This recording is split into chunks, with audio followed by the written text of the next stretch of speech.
इस कॉन्वॉय पर हमला हो गया, उस कॉन्वॉय पर हमला हो गया, फलां बाजार को आग लगा दी गई, फलां घरों को लूट लिया, मवेशियों को जला दिया, खवातीन बच्चे अगवा कर लिए, गले काट दिए। 55 देहात अहले सुन्नत के ऐसे हैं कि जो 2007 से 2000 कौन वाकिफ नहीं है बगन की सूरत हाल से। मैं समझता हूं कि आज के दौर में सच्चाई को दबाना झुकाना आसान के अंदर भारी तादाद में ईरानी असलिया बरामद हुआ, और अब असले से पाक करने की जब बात चली है तो वो लोग कहां, कोई सेंट्रियून नहीं है वहां पर, कोई फातमियून नहीं है वहां पर, कोई कलदम जुत्ते नहीं है वहां पर, ईरानी मुदाखलत नहीं है, ईरानी असलिया नहीं है। लेकिन अगर इस दादी इदारा कराची जफर अब्बास जो है वो इमदाद के हवाले से सरगर्म नजर आया। मैं यहां पर एक छोटा सा के बाद उसकी लाश को रस्से के साथ बांध कर गाड़ी के, शायद ये लोगों को किस्से कहानियां लगते थे, लेकिन अब मुल्क का संजीदा पढ़ा लिखा बाशऊर तबका गर्द किसी भी मजहब मसलक सोच फिक्र तबके से ताल्लुक रखते हो, यहां के हो वहां के हो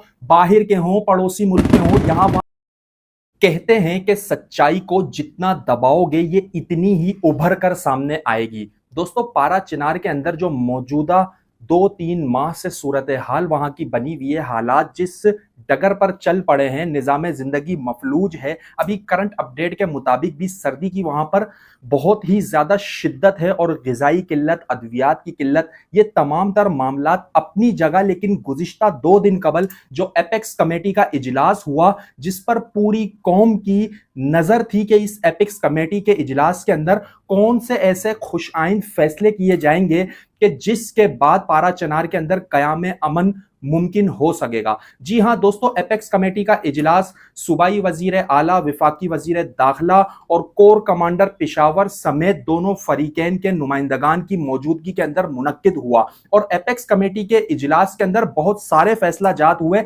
लेकिन जो सबसे की पावरफुल फैसला था वो ये था कि पारा चिनार को असले से पाक किया जाएगा, वहां से बंकर्स को खत्म किया जाएगा, मोर्चों को सिरे से मिसमार करके खत्म कर दिया जाएगा और पारा चिनार को असले से पाक किया जाएगा। दोस्तों, ये अपडेट्स तो हम रोजाना की बुनियादों पर सुनते हैं कि जी इतने बच्चे दवाई की किल्लत से जो है वो दुनिया से चले गए, उसके साथ साथ इस कॉन्वॉय पर हमला हो गया, उस कॉन्वॉय पर हमला हो गया, फलां बाजार को आग लगा दी गई, फलां घरों को लूट लिया, मवेशियों को जला दिया, खवातीन बच्चे अगवा कर लिए, गले काट दिए, चौकों पर लटका दिए। ये खबरें हम तक पहुंचती रहती थी, लेकिन पूरी कौम इस इंतजार में थी कि ये तसलसल आखिर कब खत्म होगा। दोनों फरीकैन अहले सुन्नत की तरफ नजर दौड़ाएं या अहले तशय्यो की तरफ नजर दौड़ाएं, दोनों तरफ अमवात का सिलसिला था और वहशतनाक मनाजिर हो चुके थे पारा चिनार के, जो कि अब तक भी जारी है। रास्ते बंद, बच्चे बुनियादी तालीम से महरूम, अद्वियात से महरूम, गिजाई किल्लत, इसके साथ साथ मौसम की जो सूरत हाल है, उसके बाद पता चला कि नमूनिया का मर्ज बहुत तेजी से वहां पर फैल रहा है। एपेक्स कमेटी के इजलास में होने वाले फैसले के बाद पाकिस्तानी कौम मुतमईन हुई। वहां के एक फरीक ने उसके बावजूद भी इस फैसले की मुखालफत की और मुख्तलिफ अंदाज के अंदर इस डिसीजन को जो है वो मशकूक बनाने की कोशिश की, जो कि आप सब लोगों के सामने है। और ये हीले बहानों से काम लिया जा रहा है कि नहीं जी असले से पाक नहीं होना चाहिए, जबकि दूसरी जानिब अगर देखा जाए तो अहले सुन्नत के नुमाइंदगान इस पर एग्री हो चुके हैं कि हाँ, पारा चिनार के अंदर होने वाली कशीदगी का वाहिद हल देर पा कयाम अमन के लिए पारा चिनार को असले से पाक करना है। दोस्तों, माजी में हम लोग देख चुके कि पारा चिनार के अंदर दोनों साइड का नुकसान किस अंदाज में हुआ।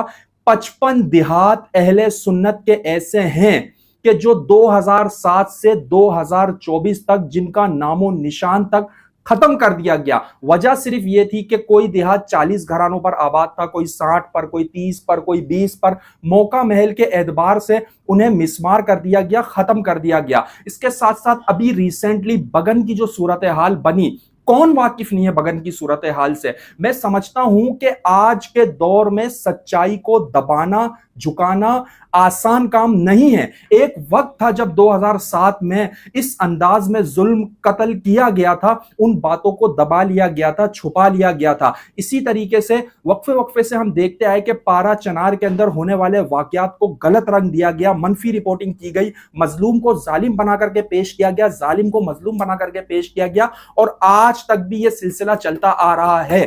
یہاں پر ایک بہت سادہ سا اور چھوٹا سا سوال ہے کہ پارا چنار کو جب اسلحے سے پاک کرنے کی بات ہوئی تو اس سے کیوں انکار کیا جا رہا ہے؟ یہ بات بہت سارے سوالات کو جنم دے رہی ہے۔ ایک طرف تو واویلا کیا جاتا ہے کہ ہائے ہمارے لوگ مر گئے، ہائے ہمارا یہ ہو گیا، ہمارا یہ نقصان، وہ در حقیقت واویلا ہی ہوتا ہے۔ کیوں؟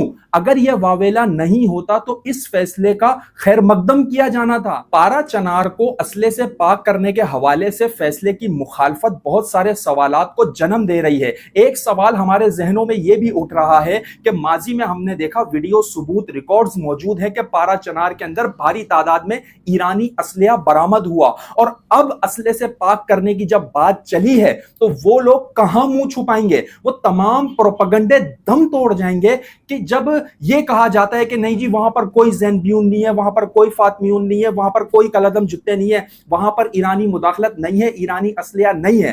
لیکن اگر اس طرف انیشیٹو لے لیا گیا، اور میں سمجھتا ہوں کہ اب لیا جائے گا اور لیا جانا چاہیے، یہ ضروری ہو چکا ہے، کیونکہ سچائی کو آپ زیادہ لمبے عرصے تک نہیں دبا سکتے۔ اب پاکستانی قوم کے سامنے وہ تمام تر چیزیں آ چکی ہیں کہ وہاں پر اہل سنت کتنی اقوام آباد ہیں اور کس انداز میں ان کے دیہاتوں کو جلایا گیا۔ اور ساتھ ساتھ یہاں پر میں نے دیکھا کہ گورنر سندھ، اسی طریقے سے امدادی ادارہ کراچی ظفر عباس جو ہے وہ امداد کے حوالے سے سرگرم نظر آیا۔ میں یہاں پر ایک چھوٹا سا سوال کروں گا۔ میں اگر یہاں پر بات کروں گا تو کہا جائے گا کہ دیکھو یہ جو ہے وہ مذہبی بات کر رہے ہیں، فرقوں کی بات کر رہے ہیں، لیکن میں سوال کرنے لگا ہوں کہ بگن کے اندر جو دکانیں جلی اس وقت یہ امداد کہاں تھی؟ میں یہاں پر سوال کرنے لگا ہوں گورنر سندھ صاحب سے، آپ کو پاکستان کا درد ہے، آپ پاکستان کے اندر امن و امان کا قیام چاہتے ہیں، اور آپ ہیلی کاپٹر کی بات کر رہے ہیں اب، تو بگن کے اندر لگنے والی آگ کے موقع پر آپ کہاں تھے؟ وہاں پر بزرگ کا سر کاٹ کر ایف سی کی چوکی پر رکھا گیا، آپ اس وقت کہاں تھے؟ ابھی گزشتہ ایک ہفتہ پہلے کی خبر ہے، ایک نوجوان کو مارنے کے بعد اس کی لاش کو رسے کے ساتھ باندھ کر گاڑی کے پیچھے گھسیٹا گیا۔